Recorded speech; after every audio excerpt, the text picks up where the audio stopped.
வாருங்கள் நேயர்களே, அனைவரையும் கோகுலம் ஜோதிடம் அன்புடன் வரவேற்கிறது. நாம் இன்றைய பதிவில் பார்க்க இருப்பது எதிர்பாராத விபரீத ராஜயோகம் பற்றித்தான் இந்த பதிவில் நாம் பார்க்க இருக்கிறோம். பொதுவாக ஏதாவது ஒரு கிரகம் வலிமையடைந்தாலோ அல்லது உச்சம் பெற்றாலோ ஒருவருக்கு நல்ல பலன்கள் கிடைத்துவிடும். ஆனால் சிலருடைய ஜாதகத்தில் எந்த விதமான யோகமும் இருக்காது.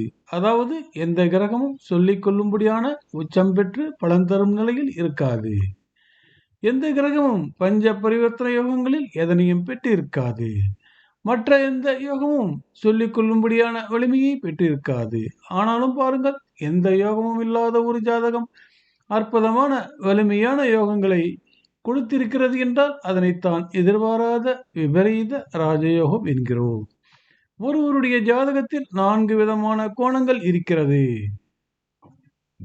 அதாவது வடகிழக்கு, தென்கிழக்கு, தென்மேற்கு, வடமேற்கு என 4 கோணங்களில் ஏதாவது ஒரு கோணத்தில் கிரகங்கள் குவிந்தால் அந்த ஜாதகமானது எதிர்பாராத யோகங்களை தந்து விடுகிறது. இன்னும் தெளிவாக சொல்வதென்றால், முதல் கோணமானது ரிஷபம், மிதுனம், கடகம் கொண்டதாகும். இரண்டாவது கோணமானது சிம்மம், கன்னி, துலாம் கொண்டதாகும். மூன்றாவது கோணமானது விருச்சிகம், தனுசு, மகரம் கொண்டதாகும். நான்காவது கோணமானது கும்பம், மீனம், மேஷம் கொண்டதாகும். இந்த வீடுகளில் ஏதாவது ஒரு கோணத்தில், அதாவது ஏதாவது 3 வீடுகளில் கிரகங்கள் குவிந்திருந்தால் அந்த கோணங்களின் யோகம் அற்புதமான பலன்களை தந்துவிடுகிறது. நாம் இன்றைய பதிவில் பார்க்க இருப்பது அப்படிப்பட்ட ஒரு ஜாதகத்தினைத்தான். பிரபல இந்தி சினிமா நடிகை ஸ்மிதா பட்டேல். இவருடைய ஜாதகத்தில் லக்னம் மீனம், ரிஷபத்தில் கேது, சிம்மத்தில் குரு, கன்னியில் புதன் செவ்வாய், துலாத்தில் சனி, சுக்கிரன், சூரியன், சந்திரன், விருச்சிகத்தில் கேது. இவருக்கு இரண்டாவது கோணத்தில், அதாவது சிம்மம், கன்னி, துலாம் ஆகிய 3 வீடுகளில் அனைத்து கிரகங்களும் அமர்ந்து கோண யோகத்தினை கொடுத்திருக்கிறது. அது மட்டுமல்லாது ராகு கேது என்ற 2 கிரகங்களுக்கு இடையே அனைத்து கிரகங்களும் அமர்ந்திருப்பதால் கால சர்ப்ப தோஷம் ஏற்பட்டு அந்த கால சர்ப்ப தோஷத்தில் புதன் உச்சமடைந்து பத்திர யோகம் பெற்றதால் கால சர்ப்ப தோஷமானது பங்கப்பட்டு கால சர்ப்ப யோகமாக மாறுகிறது.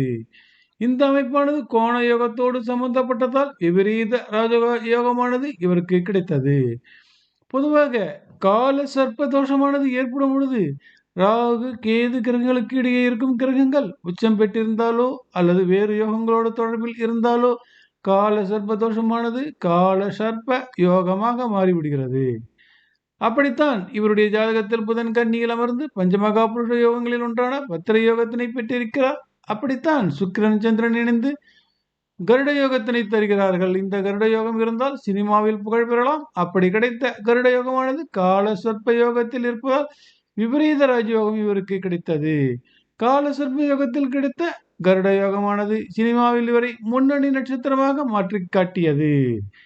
எவ்வளவு அமைப்புகள் இருந்தும் இவருக்கு கோணங்களில் கிரகங்கள் குவிந்திருக்கும் யோகமானது இவரை உச்சத்திற்கு கொண்டு சென்றது. கோணங்களில் குவிந்திருக்கும் கிரகங்கள் சாதாரண நிலையில் இருக்கும் கிரகங்களை விட வலிமையான அதிர்வலைகளை கொடுக்கக்கூடியதாகும். ஆனாலும் பாருங்கள், இவருக்கு யோகங்கள் வலிமையாக இருந்ததால் பணமும் புகழும் வெகு வேகமாக இவரை வந்து சேர்ந்தன. அப்படித்தான் ஆயுள் பாவம் தொடர்புடைய இந்த அமைப்பானது எதிர்பாராத முடிவினையும் இவருக்கு தந்தது. இதனைத்தான் எதிர்பாராத ராஜயோகம் என்று சொல்கிறோம்.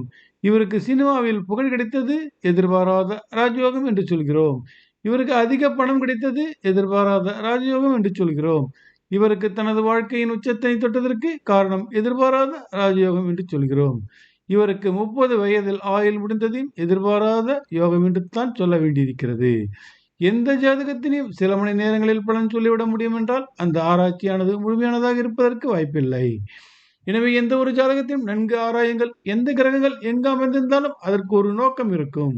அதாவது அந்த கிரகம் அங்கு அமர்ந்திருப்பதற்கு எதனையோ ஒருவருக்கு செய்ய நினைக்கிறது என்பதே அர்த்தமாகும். காரணமில்லாமல் எந்த கிரகமும் எந்த வீட்டிலும் அமராது. இனிமேதான் இந்த உதாரண ஜாதகமானது பார்ப்பதற்கு எளிமையான ஜாதகம் போல் காட்சியளித்தாலும் கோணங்களில் குவிந்த கிரகங்கள் கோண யோகத்தினை தந்து இவரை உச்சத்திற்கு கொண்டு சென்றது.